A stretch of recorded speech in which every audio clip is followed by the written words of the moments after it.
लेकिन मिसिक्रा अलीमा खान ने ये इल्ज़ाम लगाया है और उन्होंने कहा कि कोर कमेटी और ये जो उन्होंने बल्कि नाम लिया है आज़म सवाती साहब का, उन्होंने नाम लेकर कहा है जो आज का जलसा मनसूख हुआ है। उधर अली अमीन गंडापुर साहब बड़े पुरएतमाद थे कि जलसा होगा, वो भी थोड़े से हमें नालान दिखाई देते हैं और कारकुनान वो भी अब नाला हैं। और सबसे बड़ी बात, महमूद खान अचकजई जो हैं वो भी गुस्सा कर रहे हैं कि भाई ऑपोजिशन का ये जलसा था, पीटीआई वाले कौन होते हैं कि खुद से फैसला करें। तो अब आप क्या देख रही हैं, क्या वाकई तहरीक इंसाफ बाकी जमातों को साथ लेकर चलेगी या इन पर अब कोई एतबार नहीं करेगा? अभी तो तहरीक इंसाफ को खुद अपने रहनुमाओं को साथ लेकर चलने की बड़ी आशद ज़रूरत आन पहुंची है। बिकॉज अगर आप बहुत ही ब्रॉडर वे में जाके देखें तो बहुत ज़्यादा डिवीजन का शिकार है तहरीक इंसाफ।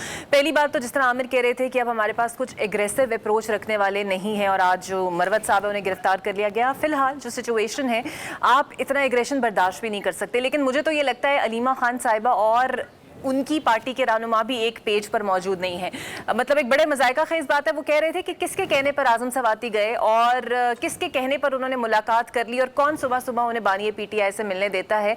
ये बात अगर वो अपने भाई से खुद डायरेक्टली जाके पूछ ले तो चीजें एग्री हो जाए। सवाल तो बनता है कि बाद रहनुमाओं को तो मिलने के लिए बड़े हीले बहाने और जतन करने पड़ते हैं। हाँ, लेकिन फिलहाल वो बात जिस तरह आमिर बता रहे थे कि सिचुएशन ऐसी थी कि बेहतरी इसी में थी कि आप जलसा मुलतवी कर देते।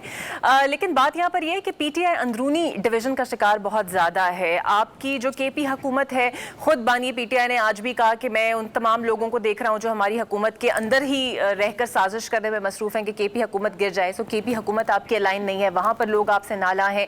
सिंध में आपकी पार्टी तितर बितर हो चुकी है, वहां पर आप कुछ नहीं है। पंजाब के हालात आपके सामने और फेडरल में कोई एक दूसरे की सुपरमेसी बर्दाश्त करने को तैयार नहीं है। कोई भी जरा सा हाईलाइट होता है तो दूसरे बिल्कुल इनसिक्योर हो जाते हैं और उन्हें लगता है कि ये फैसला जो है ये गलत हुआ है या नहीं होना चाहिए। तो मेरा ख्याल है जब तक खुद बानी पीटीआई अंदर है तब तक पीटीआई की कंडीशन जो है फिलहाल ऐसी रहने वाली है, क्योंकि खुद पूरी ताकत का महवर खुद बानी पीटीआई है और वही पार्टी को लीड करने वाले हैं।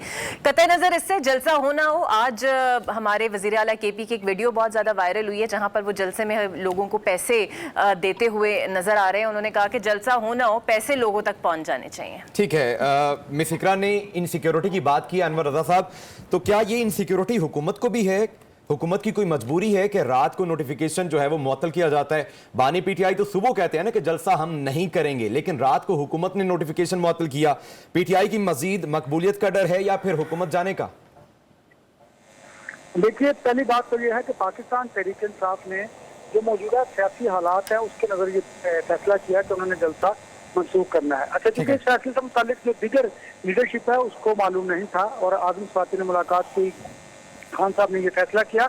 अब आप एक बात पर गौर कीजिए जिस पर हम कहते हैं कि पाकिस्तान तहरीक इंसाफ से जो लीडरशिप है वो सोचे समझे बगैर बयानात दे देते हैं। इन पॉलिटिकल बयानात से उन्हें नुकसान पहुंचता है। उसकी एग्जाम्पल ये है कि अली अमीन गंडापुर ने कहा कि अगर मैं डी चौक में यह मुजाहरा न कर सका जलसा तो मैं सियासत छोड़ दूंगा। अब इस बात पर जो दीगर सियासी जमातें हैं, स्पेशली मसलन उन्हें हदफ तनकीद बनाए हुए हैं। एक बात तो ये है। दूसरी बात आप इस पर समझिए कि ये अच्छा फैसला था इसलिए कि अगर आपने पॉलिटिकली आपको स्पेस चाहिए, ये कैसे मुमकिन है कि आप रियासत को पहले चैलेंज करें, बताएं कि हमने हर सूरत जलसा करना है, अगर जलसा हुआ तो हम ये करेंगे।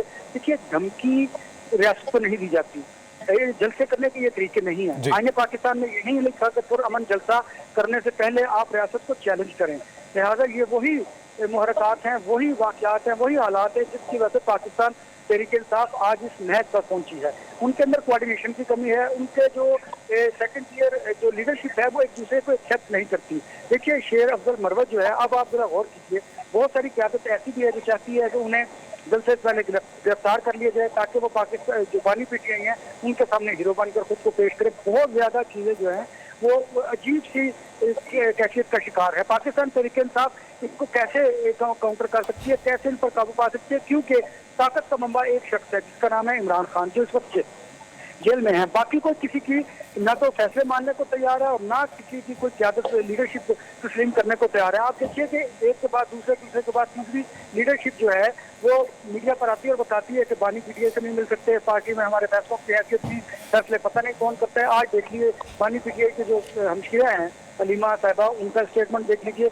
लिहाजा पाकिस्तान तहरीक इंसाफ इन सियासी वजूहात की बुनियाद पर शदीद मुश्किलात का दबाव का शिकार है। दबाव का शिकार है इस वजह से भी है कि जनरल फैज हमीद जो है हो चुके हैं, उनका कोर्ट मार्शल शुरू हो चुका है और जो इन्वेस्टिगेशन के दौरान बहुत सारी चीजें सामने आ रही हैं, बहुत सारे लोगों को इन्वेस्टिगेट किया जा रहा है। तो ये बहुत सारी चीजें इकट्ठी होकर पाकिस्तान तहरीक इंसाफ की लीडरशिप को क्या उसको फैसले सही दुरुस्त फैसले नहीं करने दे पा रही। लिहाजा आज का जो फैसला है वो बेहतर था। आपने जो बात की थी हुकूमत की, डेफिनेटली हुकूमत क्यों स्पेस दे, जबकि आप उन्हें धमकी देंगे कि हम जलसा हर सूरत करेंगे, अगर हमें जलसा करने से रोका गया तो हम ट्रेन पर जा देंगे। तो इस तरह रियासत और हुकूमतें नहीं चलती। लिहाजा हुकूमत का जो फैसला था वो इख्तियार था हुकूमत के पास कि वो उनको एनओसी जारी ना करते। दूसरी बात और उसका इस्लामाबाद हाई कोर्ट का भी ये डिसीजन है कि आपने किसी भी सियासी में अगर कोई जलसा करना है तो आप परेड ग्राउंड के अंदर कीजिए। परेड ग्राउंड के अंदर एक तो खासी जगह भी है और कम से कम उससे ये होगा। ठीक है अनवर साहब, ऑल राइट।